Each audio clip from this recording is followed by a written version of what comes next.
Assalamualaikum warahmatullahi wabarakatuh. Innal hamdalillah nahmaduhu wa nasta'inuhu wa nastaghfiruhu wa na'udzu billahi min syururi anfusina wa min sayyiati a'malina may yahdihillahu fala mudilla lahu wa may yudlilhu fala hadiyalah.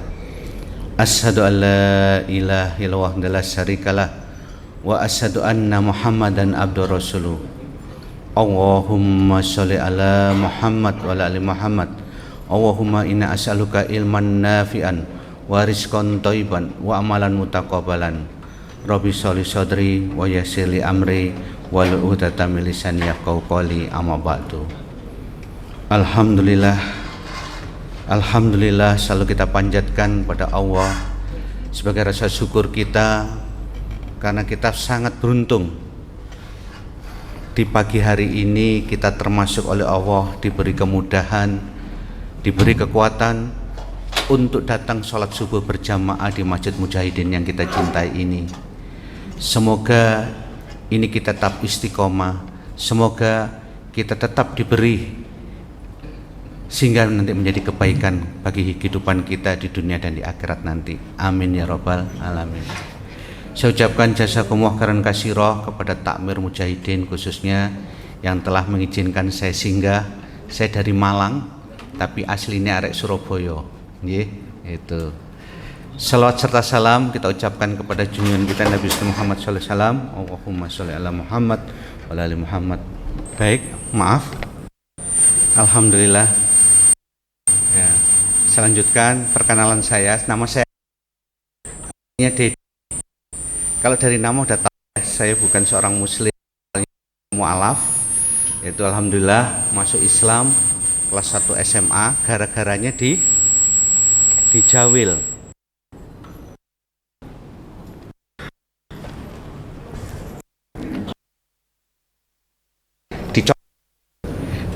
Diajak sholat ketika istirahat siang karena itu waktunya sholat asar. Det, ayo sholat det. Ya saya jawab, aku Kristen rek, gitu. Bahasa Surabaya ya, yaitu. Berapa hari lagi dijawil lagi oleh orang yang berbeda. Det, ayo sholat det. Ya saya jawab, aku Kristen rek. Itu singkat cerita 5-6 kali, seingat saya berapa kali ya, itu dijawil terus oleh orang yang berbeda. Mungkin wajah saya itu mungkin udah muslim itu ya. Akhirnya saya bonek, ya apa sih sholat itu? Nah, bilang gitu, ya apa sholat itu? Akhirnya saya ikut ke musola belajar sholat. Singkat cerita pulang saya langsung ketemu papa. Untungnya papa saya kan papa Surabaya ya. Kalau papa Jawa Tengah atau Yogyakarta nggak tahu ini boleh nggak pindah agama. Ya saya langsung ngomong, Pak aku tadi belajar sholat. Ya terserah kamu mau ke gereja atau mau sholat. Alhamdulillah sampai hari ini saya sholat ya. Nah, saya pertama kali yang masuk Islam, disusul papa, disusul adik nomor 2, disusul mama, dan alhamdulillah adik saya yang paling kecil sudah masuk Islam semua. Akan ada, alhamdulillah Mei kemarin tambah 1 lagi yang masuk Islam. Saya kuliah di Malang, akhirnya jadi orang Malang. Kebetulan saya satu kos mungkin dengan Ustadz yang sering kesini ya. Nah, ini teman satu kos saya. Ya, Ustadz Andri Kurniawan. Iya, saya satu kos dulu. Jadi kami sepakat kos membentuk anak muda pada waktu itu untuk berdakwah di daerah Malang Selatan. Selatan dikenal dengan daerah pemurtatan. Jadi spesialisasi kami pada waktu itu walaupun masih mahasiswa sudah terbiasa ke pelosok-pelosok, yaitu untuk mengkanter kegiatan-kegiatan pemurtatan. Otomatis kami butuh dana, kami dirikan lembaga zakat. Nah, jadi kami berdirikan lembaga zakat, namanya Lakjis yang sekarang udah Lasnas juga, menjadi lembaga zakat nasional. Tapi tahun 2014 saya berkunjung ke Turki. Begitu sampai mendarat di Turki, teman-teman Turki itu menyambut saya dengan bahasa Indonesia sampai pulang. Asli Turki loh, bukan orang Indonesia di Turki ya. Itu. Ya otomatis saya tanya, rapat-rapat pakai bahasa Indonesia dan sebagainya. Saya tanya, kamu kok bisa bahasa Indonesia? Itu. Ulama kami meminta presiden kami memasukkan bahasa Indonesia sebagai bahasa di eskul-eskul, di sekolah-sekolah. Seperti kalau anak kita belajar bahasa Perancis, Jerman atau apa di sekolah-sekolah SMA-nya, di sana bahasa Indonesia. Ada apa? Jakarta Turki itu kan 9 jam. Ada kepentingan apa masukkan bahasa Indonesia di eskul? Jawabannya luar biasa. Karena ulama kami yakin kebangkitan Islam ketiga dimulainya di Indonesia. Yakin? Lihat wajah seperti ini yakin? Ya nggak tahu ini. Maka kita diskusi nih. Ini yang perlu kita diskusikan itu. Ya, saya langsung pulang. Begitu sampai Indonesia saya langsung bilang, kan kami lembaga zakat, mengumpulkan zakat infak dan sodako dari masyarakat. Biasanya kita bantukan kepada duafa yang relatif usianya dewasa tua. Biasanya disebut duafa itu kan dewasa tua kan, nggak ada cerita kan duafa anak muda. Kami langsung merubah, kita harus fokus anak muda. Karena kalau kita gagal membina anak muda, maka mereka akan jadi calon duafa akan datang. Bener? Nah itu. Wah, akhirnya kami alhamdulillah sampai hari ini di lembaga fokus anak muda. Itu. Anak muda kan luar biasa. Nanti kita bahasnya di Al Jihad nanti sore. Pada asar kita bahas tentang bagaimana kita istilahnya apa? Memanajemen genjet. Insya Allah, terutama Bapak Ibu yang punya dengan genjet silakan hadir. Kemudian tahun 2021 saya itu ke Jogja, ingin sholat Jumat. Waktu itu teman-teman bilang, Ustadz ada masjid baru katanya begitu. Di mana? Real Masjid namanya. Masjidnya bentuknya seperti ini. Nah, ini depannya. Nah itu. Nah depannya seperti ini. Dalamnya ruko dijebol. Jadi bukan seperti ini kan masjid asli, ada kubahnya dan sebagainya. Nah itu real masjid ini ruko 4 dijebol jadi 1. Nah, ketika naik mimbar salah ada pengumuman tentang infak hasil Jumat ke Jumat. Di sini juga ada kan? Iya. Berapa di sini dari Jumat ke Jumat? 10. Oh banyak sekali, alhamdulillah. Ya itu. Ya, ini pengumumannya. Seandainya ada mic-nya ya. Ini. Maaf.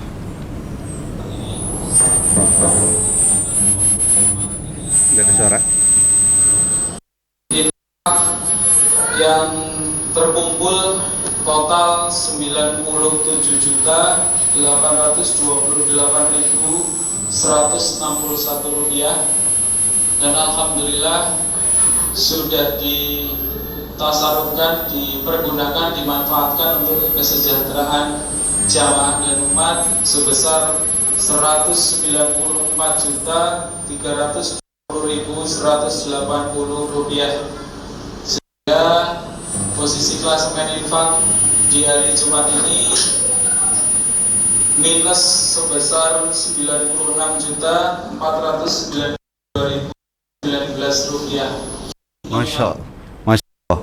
Dari Jumat ke Jumat infaknya dapatnya 94 juta. Di sini tadi alhamdulillah besar ya. Kemudian disalurkannya 190 sekian juta, sehingga minus. Ya selesai sholat Jumat langsung saya datangi, kan saya tahu cari zakat infak sodako kan nggak mudah, apalagi lihat masyarakat yang lagi ekonominya turun. Ya langsung saya datangi ke depan, Mas Goro ya. Goro itu bahasa Indonesianya bohong ya gitu, tapi halus. Kalau Goro itu kan halus. Mas Goro ya. Oh enggak Ustadz, beneran Ustadz. Ini Ustadz logikanya begini, dia menunjukkan ini kami kan minus, Senin itu sudah plus loh. Jumat minus, Senin sudah plus. Kok bisa? Logikanya begini Ustadz. Ada masjid A setiap menjelang sholat Jumat mengumumkan saldonya plus. Biasa, sering kan ya? Sering. Tapi ada masjid B mengumumkan setiap sholat Jumat saldonya minus. Pian semua pilih nyumbang masjid yang mana? Lah, itu maksudnya. Nah, berani nggak masjid kita minus? Tantangannya begitu. Kita masjid kita minus, kita harus malah berani menyumbang. Itu. Ustadz, ada masjid yang lebih bagus daripada kami.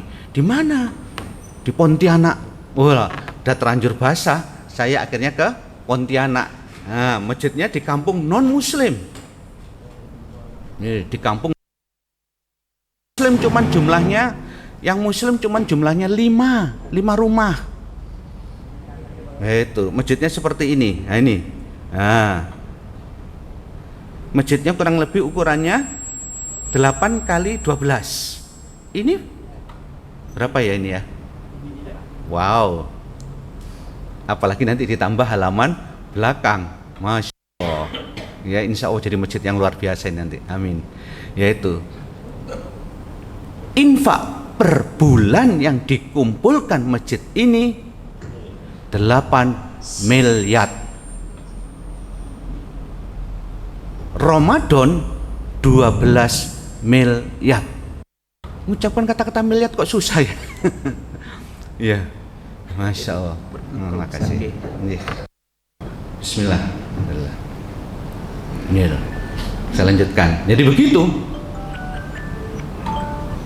Masya Allah, saya kaget langsung. Ya langsung saya nginep di sana 6 hari. Penasaran soalnya. Kalau pian semua saya ajak ke sebuah masjid yang hebat, langsung berkata begini, nggak mungkin masjid Mujahidin kayak gini. Karena apa? Yang dilihat hari ini. Benar? Harusnya kita melihat sejarahnya, awal mulanya. Kalau pian saya ajak ke Jogokarian yang terkenal itu, langsung bilang nggak bisa kayak kita kayak gini. Karena kita melihatnya hari ini. Seperti kita melihat totok datangan orang kaya, waduh nggak bisa kayak kita kayak apa sekaya dia. Ya memang nggak bisa, karena kita lihat hari ini. Kita harusnya melihat ketika dia masih merintis dari nol. Saya cari rahasianya, terutama masjid-masjid yang sangat terkenal di Indonesia. Saya cari apa rahasianya, mengapa mereka bisa menjadi masjid besar seperti ini. Ternyata fokus mereka kebanyakan di sholat subuh. Fokusnya di sholat subuh. Mereka malah tidak fokus ke jamaah Jumat. Awalnya ya, tapi nanti kalau udah punya uang boleh. Karena jamaah Jumat gak usah diundang, datang sendiri. Kalau ada lelaki yang gak datang sholat Jumat, maka kita tanyakan kelelakiannya. Tapi kalau sholat subuh butuh perjuangan, apalagi Rasulullah SAW mengatakan, bahkan Rasulullah SAW akan membakar rumah-rumah orang-orang yang nggak berangkat sholat subuh. Artinya sholat subuh adalah sholat yang paling serius.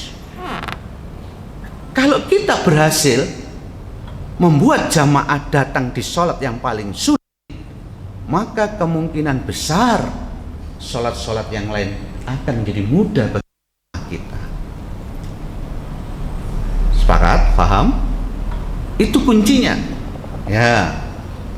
Dan sholat subuh ternyata banyak hadiahnya. Terutama hadiahnya adalah sholat Isra, sholat suruk. Itu yang harus kita fahamkan kepada jamaah kita. Maka saya sebagai takmir, karena ngerti sholat subuh itu adalah hadiahnya yang paling banyak, maka saya berusaha pian semua bisa menikmati hadiah itu. Paham sampai sini? Alhamdulillah. Kita lanjut. Hadiahnya apa saja? Hadiahnya apa saja? Nah, ini hadiahnya. Lah, hadiah kalau saya kelompokkan 7, tapi banyak Mas Ian. Pertama hadiahnya adalah sunnah fajar kita tadi, qobliyah subuh. Itu hadiah istimewa sudah, karena kita di depan mata Allah dinyatakan konglomerat. Karena sholat subuh sebelum sunnah fajar tadi sebelum subuh itu melebihi dunia dan isinya. Bayangkan setiap hari kita sunnah fajar, otomatis sebetulnya rizki kita luar biasa, walaupun mungkin tidak berupa materi. Itu.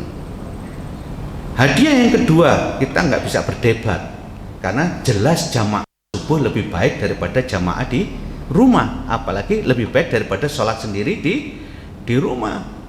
Itu. Karena apa? Sholat berjamaah perbedaannya adalah paling mudah adalah 27 derajat. Masalahnya derajatnya bukan penggarisan mistar. Kalau penggarisan mistar kan jarak derajatnya kan kecil-kecil. Perbedaan derajatnya seperti langit dan bumi, satu derajatnya kalikan 27. Maka Rasulullah ketika Ibnu Maktum bertanya, ya Rasulullah, saya kan buta, bolehkah aku tidak hadir sholat subuh? Awalnya Rasul menjawab boleh, tetapi ketika sampai pintu ditanya, apakah adzan terdengar dari rumahmu? Terdengar. Apakah adzan terdengar di tempat panjenengan semua? Di tempat pian semua? Masya Allah. Ini harus kita paham. Ini hadiah. Sholat subuh adalah sholat yang paling sulit. Ya. Orang yang buta saja diminta Rasul untuk datang. Maka kalau kita sampai berhasil datang sholat berjamaah subuh, ya hadiahnya pasti besar lah. Apalagi ada hadiah ini, jangan tidur setelah sholat subuh.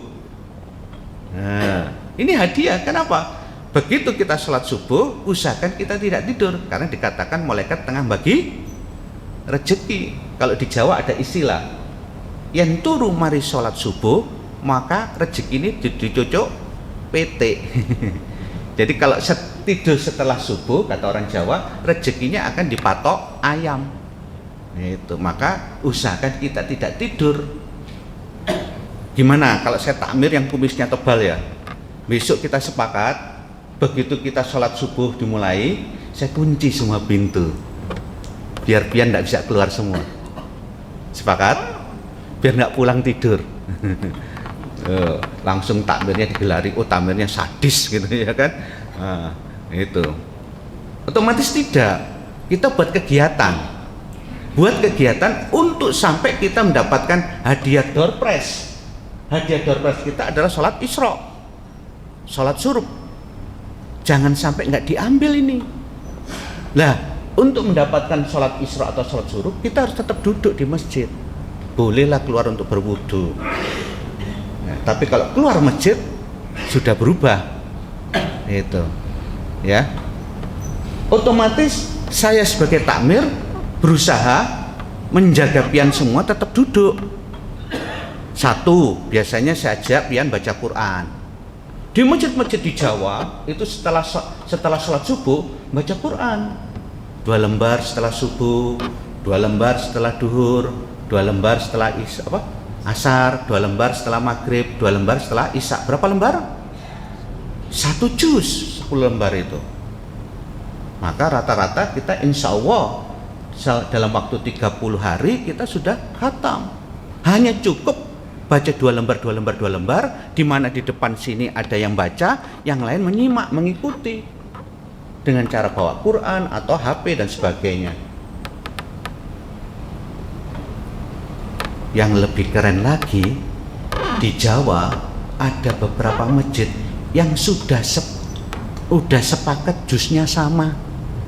Itu juznya sama seperti ini. Nah, hari ini saya baca, coba, maaf. Hari ini juznya adalah, jadi sepakat mereka. Jadi kirim-kirim gini, kita nyamakan juz ya. Nah, hari ini juz 7. Juz 7. Contohnya begini, kalau kita 3 masjid sajalah ya, Al-Jihad, kemudian Mujahidin, kemudian mana lagi, Ar-Rahman, kita sepakat aja, atau Sungai Miai, sepakat gitu saja ya. Ya itu, sama-sama baca juz yang sama, setiap selesai sholat 2 lembar 2 lembar. Subuh ini saya baca di tempat ini, di Masjid Mujahidin. Duhur nanti, karena kantor saya dekat Al-Jihad, sholatnya di Al-Jihad, kemudian selesai duhur saya baca 2 lembar. Nanti sore rumah kami mungkin dekat Sungai Mihai ya susahnya, masya Allah. Sehingga mihai, maka saya juga baca 2 lembar. Otomatis saya terjaga. Setiap saya jamaah subuh atau setiap saya jamaah sholat wajib, saya terjaga bacaan saya. Takmir, ini khusus para takmir ya. Saya waktu itu bingung, kok bisa ya Khalifah Umar bin Abdul Aziz itu membuat negeri jaya dalam waktu 2 tahun 3 bulan. Biasanya negeri jaya itu akibat pertama ekonomi, kedua akibat pertahanan. Ternyata Khalifah Umar bin Abdul Aziz membuat umatnya terbiasa baca Quran 2 juz. Otomatis produktivitasnya naik, otomatis terjaga dari riba, otomatis terjaga dari maksiat dan sebagainya. Karena apa? Umatnya paham. Kalau kita ingin merubah negeri kita yang seperti ini, ayo kita setiap hari baca Quran. Insya Allah negeri kita menjadi baldatun thayyibatun wa rabbun ghafur. Itu kuncinya. Beberapa masjid sudah kompak, bahkan ada masjid yang sampai level nasional pun kompak. Saya kalau ke Muntilan hari ini juga baca juz 7. Gitu. Akibatnya apa? Yang terjaga kan umat. Wahai para takmir. Itu. Ya, saya lanjutkan. Kemudian kan baca Quran cuma 2 lembar itu paling lama cuma 15 menit lah. Bener? Kan masih sisa waktu banyak kan? Menunggu suruk. Kita tambahi kultum. Seperti saat ini. Ya. Mengapa kita tambahi kultum? Kita kan tahu agar jamaah ini dapat hadiah banyak. Ya, salah satu hadiah yang paling istimewa adalah mendatangkan malaikat. Nah, begitu tadi kalimat bismillah saya baca, malaikat turun. Duduk di antara kita. Mereka tidak mendengarkan ceramah saya. Mereka malah sibuk berdoa buat ampunan kita dan rahmat buat kita. Masya Allah. Jadi duduk seperti ini, mendengarkan kajian, itu istimewa. Jangan sampai kita tidak hadir di setiap kajian yang diadakan oleh masjid-masjid kita.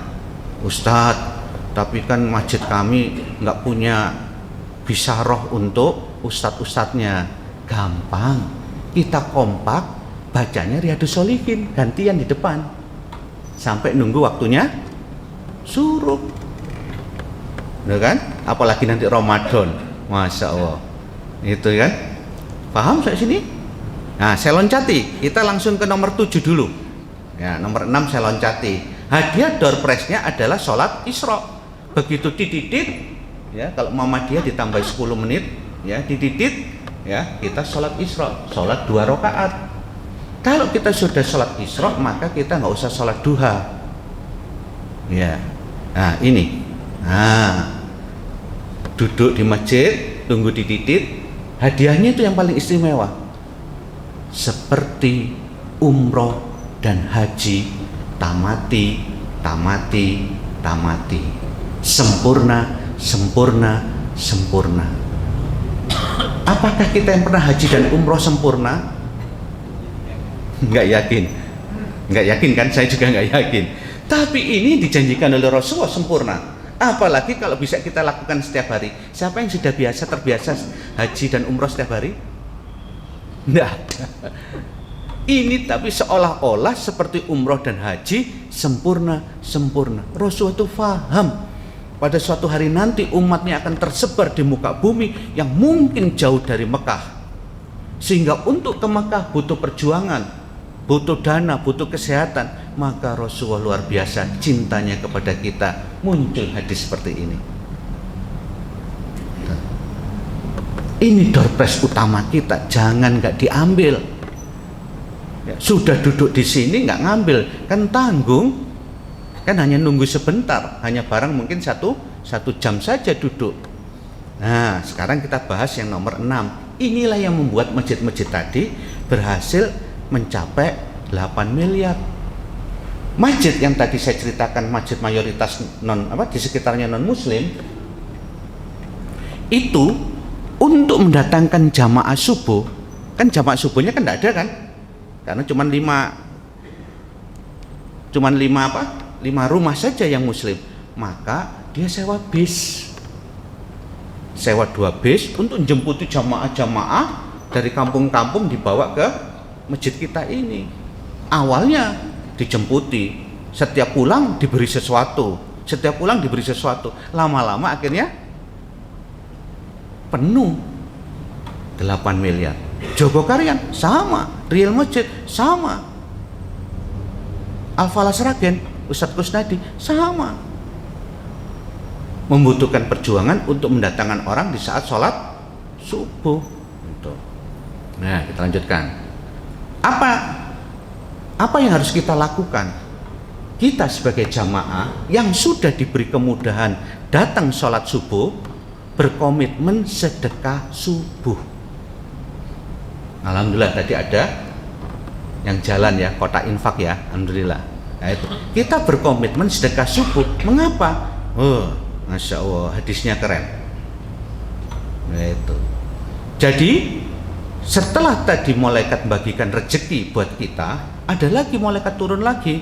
Kita tuh menurunkan banyak malaikat ya. Tadi ada malaikat ketika kita baca Quran, kemudian ada malaikat tentang majelis taklim. Sekarang ada malaikat lagi turun di saat subuh saja. Satu malaikat bertanya, siapa yang lagi sedekah? Malaikat kedua bertanya, siapa yang nggak sedekah? Ibaratnya saya punya anak 2, saya kasih uang saku. Anak pertama begitu terima uang saku langsung begini, uang buat saya, pelit. Tapi anak kedua begitu diberi uang saku, separuh aku sedekahkan ya.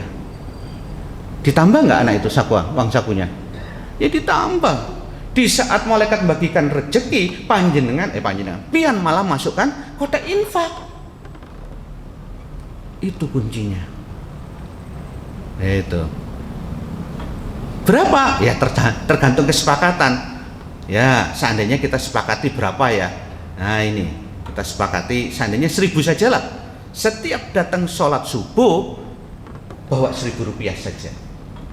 Nah, bawa 1.000 rupiah saja awalnya. Itu.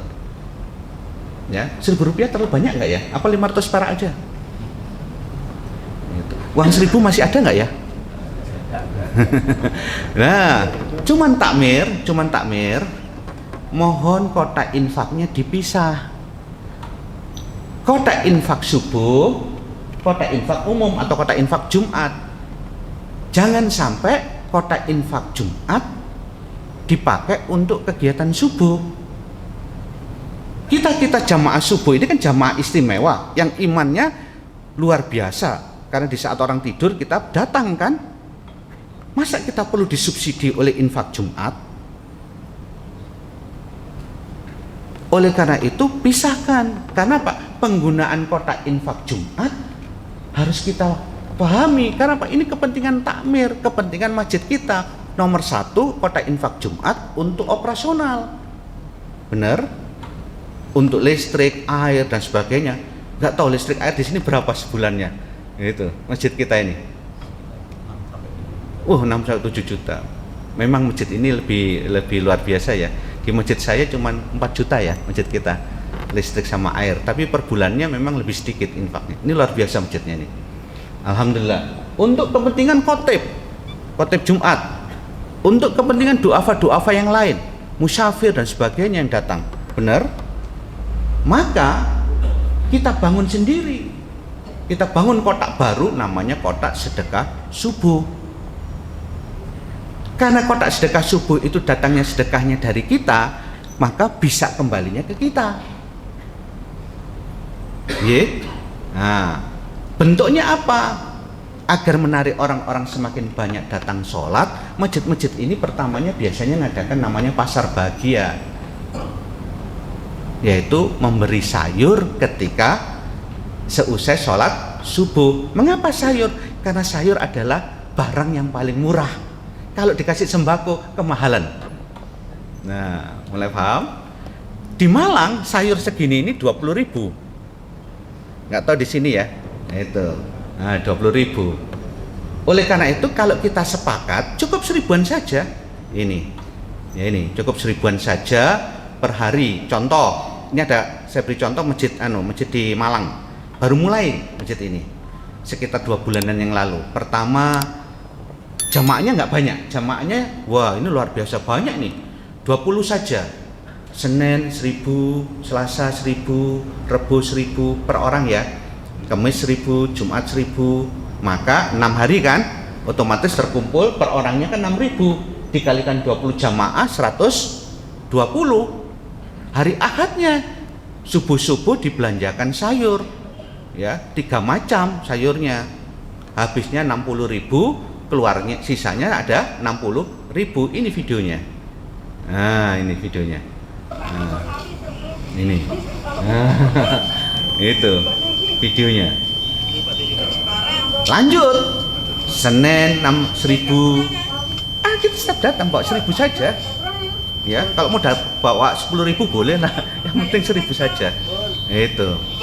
1.000 lagi, 1.000 lagi, 1.000 lagi, akhirnya terkumpul seperti ini. 120. Saldo pekan lalu, saldo minggu lalu 60 kan? Digabung 180. Masa cuman sayur ya? Ditambah apa ya? Nah, kalau di sini namanya bubur ya. Kalau di sana namanya kacang hijau. Namanya bubur apa? Bubur hitam atau bubur kacang hijau? Bubur aja, bubur ayam ya. Lah, boleh ditambahi. Nah, akhirnya dibelikan yang 60.000 tetap sayur, yang 40.000 buat kacang hijau. Sisa saldonya sekian. Nah, ini videonya. Nah, ini. Nah, masjid yang sama. Inilah. Itu. Nah, nabung lagi Senin 1.000, Selasa 1.000, setiap jamaah asal sepakat ya.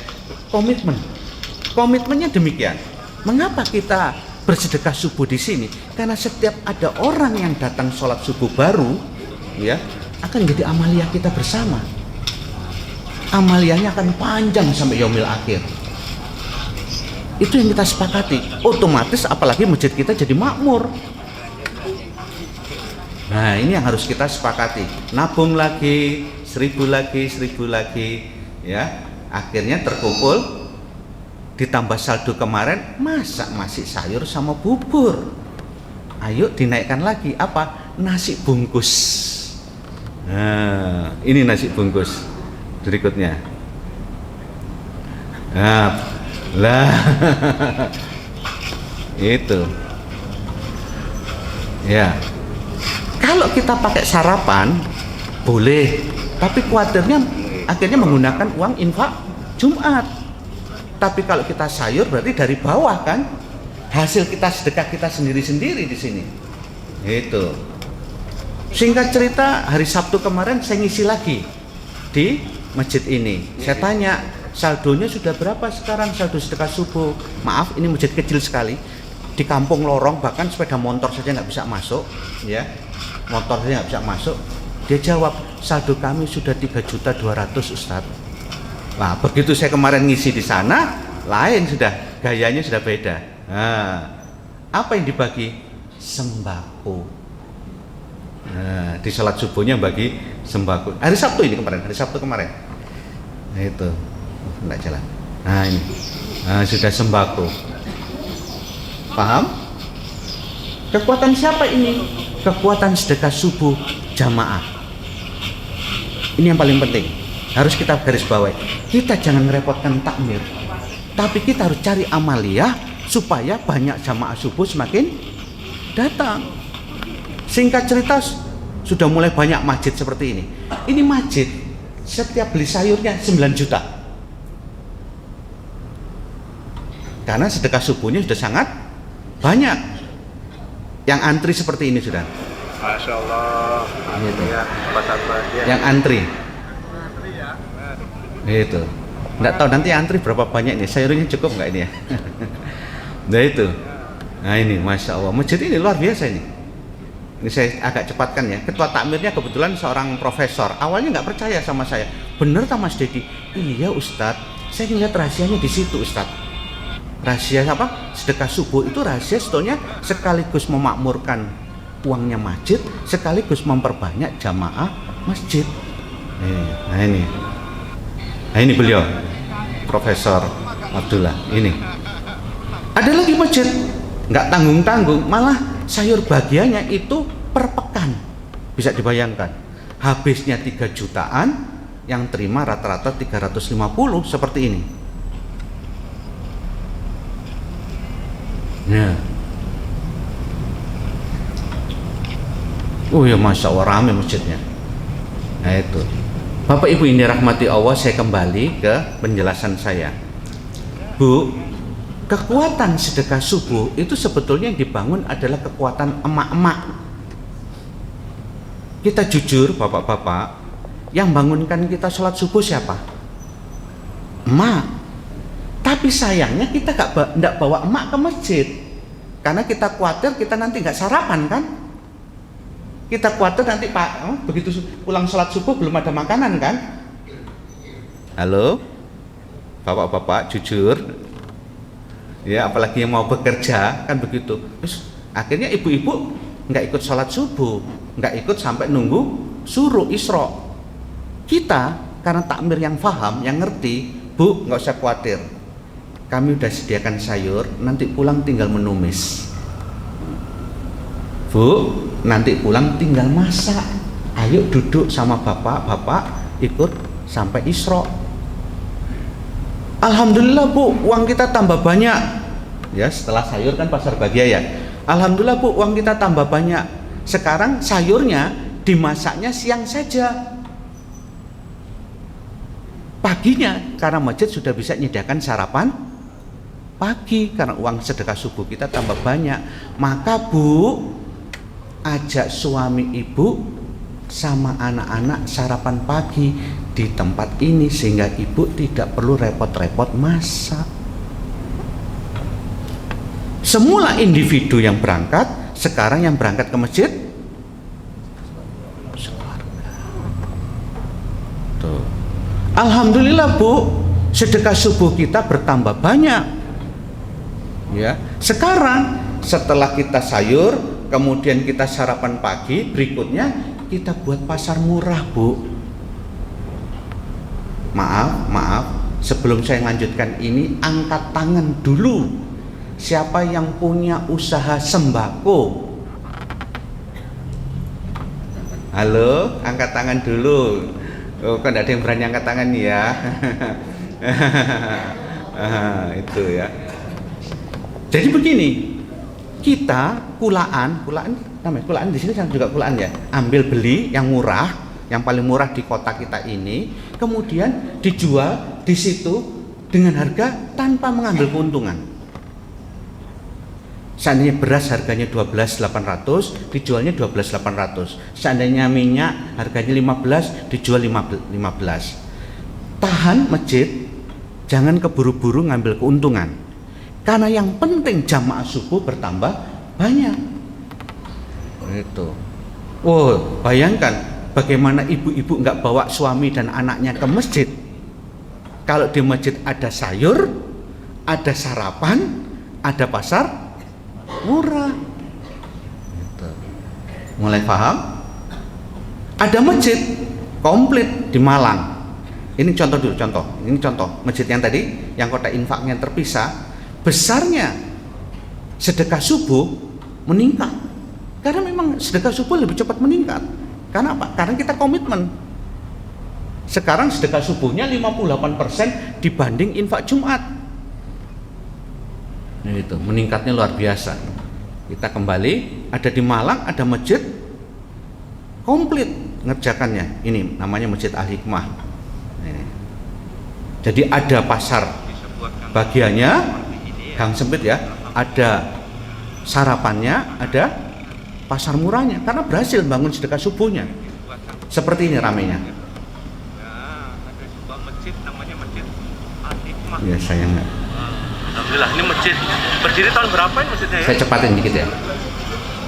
Lama Nah, ini. lama ya? Sudah lama. Lihat Nah ini rumahnya. sebelah kanan Ada pasar bagia, sebelah kiri yang ngelola. pasar murah. Nah, yang ngerjakan anak-anak. Nanti sore kita bahas ya di Al Jihad bagaimana mengajak anak-anak ikut kegiatan. Nah, Alhamdulillah. ada sedekah beras. Dan yang paling penting ini, pian disapa ini sama orang Malang. Disapa ini. Diajak apa ini? Sarapan. Pak, ini monggo. Itu sarapan komplit. Ini dibangunnya dari sedekah subuh tanpa mengambil infak Jumat. Kita kompak. Karena ini kan kembali ke kita. Itu. Nggih. Saya sengaja tadi tanya siapa yang punya usaha sembako. Karena di masjid ini saya lagi enak-enak makan, ngisi yang keberapa kali gitu ya, lagi enak-enak makan di bawah gitu di terasnya. Tahu ada bapak-bapak datang marah. Ustadz ini provokator. Alhamdulillah. Kenapa Pak? Gara-gara Ustadz masjid ini punya jualan sembako. Padahal toko sembako saya di situ. Oh, langsung saya paham. Astagfirullah. Maaf Pak. Pak, masjid ini ya jual sembako itu kan nggak ngambil keuntungan. Itu pun cuman hari Ahad. Gimana kalau Ahad besok sembakonya Bapak yang ditaruh sana? Tapi Bapak harus sepakat, nggak boleh ngambil keuntungan. Niatkan keuntungannya untuk sedekah Bapak di masjid. Pak, maaf, itu kan hanya hari Ahad. Hari Senin, Selasa, Rabu, Kamis, Jumat, Sabtu, orang akan beli kemana Pak? Diam langsung. Ya jelas ke dia kan, karena jamaah tahu kalau dia orang baik. Kita sebagai jamaah juga sepakat, kita harus beli sembako kita di orang yang baik. Langsung diam, nggak jadi marah. Bu, ada lagi Bu cerita. Waktu itu saya duduk di namanya Masjid Al-Islah. Jadi waktu itu ada sayur juga. Tahu-tahu ada ibu-ibu datang, padahal nggak ikut sholat subuh. Maaf, tidak berhijab, pakai daster pendek, tank top lagi. Takmirnya langsung deketi saya, Ustadz itu gimana? Ustadz itu gimana? Diusir, maksudnya diusir atau tidak? Dilarang atau tidak? Ya saya bilang, jangan, itu malah sasaran kita. Paham? Kira-kira begitu. Silakan bertanya dulu. Nanti kita lanjut sedikit. Kalau ada pertanyaan, silakan. Intinya, kekuatan subuh kita dibangun dari sedekah kita. Otomatis uang masjid akan tidak terganggu, tapi kegiatan subuh kita semakin banyak. Fokus kita di jamaah subuh. Monggo. Mau bertanya? Silakan. Masih Pak. Tadi disediakan makannya. Ya. Ada yang ngambil buah. Disediakan itu. Misalnya sayur. Saya tunjukkan videonya ya. Ini kehebatan kita. Kita harus paham tentang kehebatan kita. Jadi jangan dibayangkan nanti yang ngambil cuman satu orang saja. Bahkan anak-anaknya pun boleh ikut ambil. Lihat nih. Ikut ambil. Kalau kita bawa anak 3, suami istri, pulang bawa tas kresek sayur berapa? Apakah itu masalah?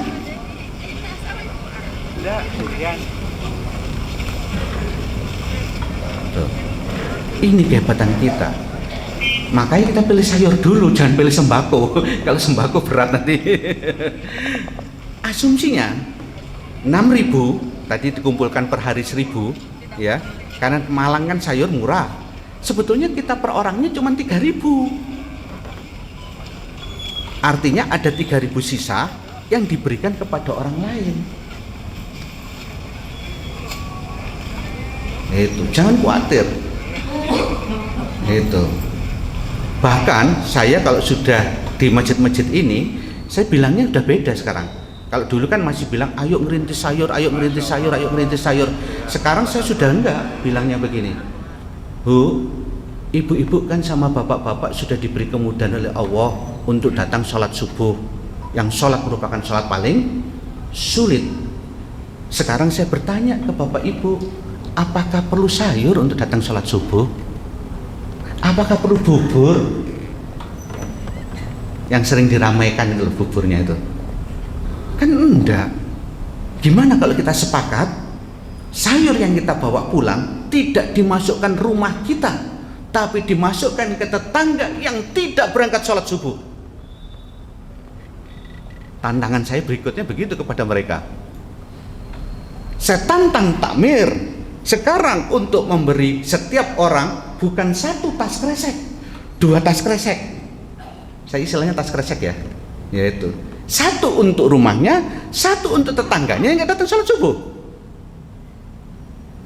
Kalau ini tadi 5 dengan anak-anaknya, ya saya tinggal bilang, jangan dimasukin rumah semua lah. Yang lain kirim ke tetangga-tetangganya yang nggak berangkat sholat subuh. Ini kekuatan kita. Ada pertanyaan lagi yang lain? Saya cenderung teknis, kenapa? Supaya mudah dikerjakan. Ya, kadang-kadang teknis itu rumitnya apa? Karena kadang-kadang banyak silang pendapat. Tapi enaknya kan gambarannya jelas. Ada lagi pertanyaan? Cukup? Ya, nunggu sayur sama bubur ya. Bapak Ibu yang dirahmati Allah, kalau memang cukup, alhamdulillah. Saya hanya berharap, berdoa ya. Masjid ini adalah masjid yang saya datangi untuk ngomong sayur ya. Sehingga saya kalau di Malang lebih dikenal namanya Ustadz Sayur 109. Gitu, alhamdulillah kita bicara sayur, bicara membangkitkan jamaah subuh dan sebagainya. Kebetulan materi saya kebanyakan masalah kemasjidan dan masalah anak muda. Kalau nanti sore kita bahas anak muda di Al-Jihad itu. Baik, kalau nggak ada pertanyaan saya tutup, tapi kita bisa diskusi buat para takmir setelah ini ya gitu. Kita tutup, nggak ada pertanyaan? Nggak ada ya, alhamdulillah. Baik, terima kasih. Semoga panjenengan, semoga pian semua selalu berkah rezekinya, semoga pian selalu berkah keluarganya, sakinah mawaddah warahmah, dan semoga pula kita akan bertemu di surganya Allah nanti menjadi satu kampung halaman. Amin ya rabbal alamin. Kita tutup. Alhamdulillahirabbil alamin. Subhanakallahumma wa bihamdika asyhadu alla ilaha anta astaghfiruka wa atubu ilaik. Wabillahi taufiq hidayah. Wassalamualaikum warahmatullahi wabarakatuh.